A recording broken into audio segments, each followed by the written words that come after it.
கடலூர் மாவட்டம் காட்டுமன்னார்கோவில் அருகே ரஷ்ய நாட்டிற்கு படிக்கச் சென்ற மருத்துவ மாணவர் மீது பொய் வழக்கு பதிவு செய்து யுக்ரைன் போருக்கு அனுப்ப அந்நாட்டு போலீசார் முயற்சிப்பதாக பகீர் புகார் எழுந்துள்ளது. தன்னை எப்படியாவது காப்பாற்றுங்கள் என மாணவர் வெளியிட்டுள்ள ஆடியோ பெரும் பரபரப்பை ஏற்படுத்தியுள்ளது. ரஷ்யாவில் தமிழக மாணவருக்கு நடப்பது என்ன? ஹலோ பெரியப்பா, என்னாச்சுன்னு தெரியல பெரியப்பா. முந்தானேத்து ஒரு ரூமுக்கு எடுத்து மூடி வச்சுட்டு ஃபுல் டே நான் யார்ட்டையுமே பேச விடல பெரியப்பா. திடீர்னு நீ காலைல கூப்பிட்டு நீ இப்போ சைன் பண்ணினா உனக்கு கொண்டுரும் அதுமாரி மிரட்டினாங்க பெரியப்பா. ஏதோ ஒரு லெட்டர் சைன் போட்டோன்னே இப்போ என்ன டக்குன்னு வண்டியில் ஒரு அரை மணி நேரம் கூட இதாகல, என்ன டக்குன்னு ஒரு பஸ்ல ஏற்றி வாரம் கமிச்சுட்டாங்க பெரியப்பா. என்ன பண்ணுறது தெரியல பெரியப்பா. ஐயா, தமிழ்நாட்டு முதல்வர்களுக்கு ரொம்ப இது கஷ்டத்துல இருந்து ரஷ்யனோட ஆர்மியில இருந்து இந்த வாய்ஸ் மெசேஜ் அனுப்புறேன். இன்னைக்கு என்ன பண்றேன்னு தெரியல, என்னை ஏமாத்தி இந்த வாரம் கமிச்சு விட்டாங்க. எனக்கு செம பயமா இருக்குங்க. இந்த இடத்துல இருந்து காப்பாத்துங்க. என்ன பண்றேன்னு தெரியலங்க. போய் சொல்லி என்ன அனுப்பிச்சு விட்டாங்க. எல்லாருக்கும் ஹெல்ப் கேட்டேன், என்ன பண்றேன்னு தெரியல. எனக்கு இங்க கொண்டுருவாங்க போல. எனக்கு என்ன பண்றேன்னு பாருங்க. ரஷ்யாவுக்கு மருத்துவம் படிக்க சென்ற தமிழக மாணவருக்கு நேர்ந்த கதிதான் இந்த கண்ணீர் கதறலாக வெடித்துள்ளது. தங்கள் மகனை இழந்து விடுவோமோ என்ற அச்சத்தில் பெற்றோர் கண்ணீர் விட்டு கதறி எழுதுள்ளனர். படிக்க சென்ற மாணவரை கட்டாயப்படுத்தி உக்ரைன் போர் முனைக்கு அனுப்பியது ஏன்? மாணவரை மீட்க தமிழகம் மற்றும் இந்திய அரசு எடுத்துள்ள நடவடிக்கை என்ன? கடலூர் மாவட்டம் காட்டுமன்னார்கோயில் அடுத்துள்ள பாளையங்கோட்டை கீழ்பாதியில் வசிப்பவர் சரவணன். இவரது மகன் 23 வயதான கிஷோர். இவர் கடந்த 2021ஆம் ஆண்டு ரஷ்யாவில் மருத்துவ படிப்பிற்காக சென்றுள்ளார். அப்பொழுது இவருக்கு எடப்பாடி பகுதியைச் சேர்ந்த நிதிஷ் என்பவருடன் பழக்கம் ஏற்பட்டுள்ளது. இருவரும் அறையெடுத்து ஒன்றாக தங்கி படித்து வந்தனர். 3ஆம் ஆண்டு மருத்துவ படிப்பை இருவரும் முடித்துள்ள நிலையில் படிப்பு செலவிற்காக நண்பர்களுடன் சேர்ந்து பகுதி நேர வேலைவாய்ப்பு தேடி வந்துள்ளனர். கொரியர் நிறுவனம் ஒன்றில் வேலை இருப்பதை அறிந்த கிஷோரும் நிதிஷும் அந்த வேலைக்கு சென்றுள்ளனர். அப்பொழுது வாடிக்கையாளர்களிடம் பொருட்கள் டெலிவரி செய்யும் போது அதில் ரஷ்ய நாட்டில் தடை செய்யப்பட்ட பொருள் இருந்துள்ளதாக கூறப்படுகிறது. இதனை அறிந்த ரஷ்ய காவல்துறையினர் கடந்த 2023ஆம் ஆண்டு மே மாதம் அவர்களை கைது செய்து சிறையில் அடைத்தனர். அது குறித்து கடலூர் மாவட்டத்தில் உள்ள அவர்களது பெற்றோர்களுக்கு தகவல் கொடுக்கப்பட்டது. பதறிப்போன பெற்றோர் அவர்களை ஜாமீனில் எடுக்கும் முயற்சியில் ஈடுபட்டனர். இது குறித்து முதலமைச்சர், அமைச்சர்கள் மற்றும் துறை சார்ந்த அதிகாரிகளை சந்தித்து முறையிட்டதுடன் இருவரையும் இந்தியா அழைத்து வருவதற்கான முயற்சிகளை மேற்கொண்டு வந்தனர்.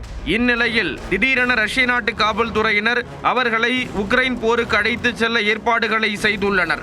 வலுக்கட்டாயமாக அவர்களை தனி அறையில் பூட்டி வைத்து சித்திரவதை செய்து அவர்களிடம் ஆவணங்களில் கையெழுத்து பெற்றுள்ளதாக கூறப்படுகிறது. இதையடுத்து தனது உயிருக்கு பாதுகாப்பு வேண்டி மாணவர் கிஷோர் பகீர் ஆடியோ ஒன்றை வெளியிட்டுள்ளார். அதில் தனது உயிருக்கு ஆபத்தான சூழ்நிலை உள்ளது என்றும் தன்னை போருக்கு அனுப்ப கட்டாயப்படுத்தி ஆவணத்தில் கையெழுத்து பெற்றதாகவும் எப்படியாவது தன்னை மீட்குமாறும் பெற்றோருக்கு உருக்கமாக வேண்டுகோள் விடுத்துள்ளார். அப்பா, நான் இங்கே சைன் போட மாட்டேன்னு சொன்னேன்ப்பா வாருக்கு. அப்புறம் அவங்க இங்கே இருந்து கூப்பிட்டு போயிட்டு இப்போ நீ சைன் போட்டு தான் ஆகணும், இப்போ நீ சைன் போடல நாங்கள் இப்போ அடிக்க ஆரம்பிச்சிருவோம் அது இதுன்னு சொல்லி இது பண்ணுறாங்க, மிரட்டுறாங்க. ரூமில் வந்து மூடி வச்சிருவோன்னு சொல்லிட்டு மிரட்டுறாங்க. நீ இப்போ சைன் போட்டு தான் ஆகணுன்ற மாதிரி சொல்கிறானுங்க. எனக்கு என்ன பண்ணுறேன்னு தெரில. மேபி வாருக்கு அமுச்சு விட்றாங்கன்ற மாதிரி தான் தோணுது. மண்டே இல்லைன்னா சண்டே. அவங்க வந்து சொன்னாங்க, இனிமேட்டு நீ போ, இல்லை உனக்கு ரெடி பண்ண மாட்டோம், இந்தியன்ன்றதுனால அப்படி சொன்னாங்க. இன்னைக்கு எதுவுமே சொல்லு, இன்னைக்கு டக்குன்னு கூப்பிட்டு அவங்க பாட்டுக்கு சைன் போடு, நீ போகிற நாள் அன்னைக்கு அப்படின்னு சொல்கிறாங்க. இன்னைக்கு என்ன பண்ணுறதுன்னு தெரில, பயமா இருக்குப்பா. இது மற்றொரு ஆடியோவில் தன்னை கட்டாயப்படுத்தி போர் முனைக்கு செல்ல வாகனத்தில் ஏற்றிச் செல்வதாக படபடப்புடன் இளைஞர் பேசியுள்ளார். ஹலோ பெரியப்பா, என்னாச்சுன்னு தெரியல பெரியப்பா. முந்தானேத்து ஒரு ரூமுக்கு எடுத்து மூடி வச்சுட்டு ஃபுல் டே நான் யார்ட்டையுமே பேச விடல பெரியப்பா. திடீர்னு நீ காலைல கூப்பிட்டு நீ இப்போ சைன் பண்ணினா உனக்கு கொண்டுரும் அதுமாரி மிரட்டினாங்க பெரியப்பா. ஏதோ ஒரு லெட்டர் சைன் போட்டோன்னே இப்போ என்ன டக்குன்னு வண்டியில் ஒரு அரை மணி நேரம் கூட இதாகல, என்ன டக்குன்னு ஒரு பஸ்ல ஏற்றி வாரம் கமிச்சுட்டாங்க பெரியப்பா. என்ன பண்ணுறது தெரியல பெரியப்பா. இதனால் அச்சத்தில் ஆழ்ந்துள்ள பெற்றோர் தங்களது மகனை எப்படியாவது மீட்டு தருமாறு வேண்டுகோள் விடுத்துள்ளனர். முதல்வர் ஐயாவுக்கும் பிரதமர் மோடி ஐயாவுக்கும் நான் கோரிக்கை வைக்கிறேன் சார். என் பிள்ளை 2022ஆம் ஆண்டு ரஷ்யாவுக்கு படிக்க வச்சேன் சார். அங்க தவறான குற்றச்சாட்டை என் பிள்ளை மேல சுமத்தி அங்க ரஷ்யாவோட ஜெயில் கைதி வச்சுட்டாங்க சார். இப்ப 4 நாள் திடீர்னு என் பிள்ளைய உக்ரைன் வாரி அழிச்சு விட்டுட்டாங்க சார். நாங்க இது சம்பளமா மோடி ஐயாவுக்கு, முதல்வர் ஸ்டாலின் ஐயாவுக்கு எல்லாரையும் மனு கொடுத்தாங்க. யாரும் எமர்ஜென்சி பேசாலும் என் பிள்ளைய காப்பாற்றி என் பிள்ளைங்களை கொண்டுடுவாங்க.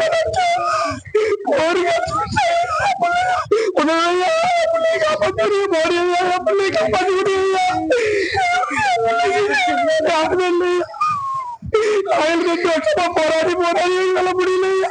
யாராவது எங்களை முன்னாடி நேரடியா சந்திக்க முடியல, முறையாக சந்திக்க முடியல. இந்த மீடியா மூலமா அவங்களுக்கு நாங்க கோரிக்கை வைக்கிறோம்யா. எங்க பிள்ளைய காப்பாற்றி கொடுக்கலையா, அவங்களுக்கு காலில் வந்து கேட்கலையா. இந்திய தூதரக அதிகாரிகள் மற்றும் மத்திய மாநில அமைச்சர்கள் தலையிட்டு தங்களது மகனை மீட்டு இந்தியா அழைத்து வர வேண்டும் என்று கண்ணீருடன் கோரிக்கை விடுத்துள்ளனர். மருத்துவ கனவுடன் ரஷ்யா சென்ற மாணவருக்கு நேர்ந்துள்ள இந்த கதி பெரும் சோகத்தை ஏற்படுத்தியுள்ளது.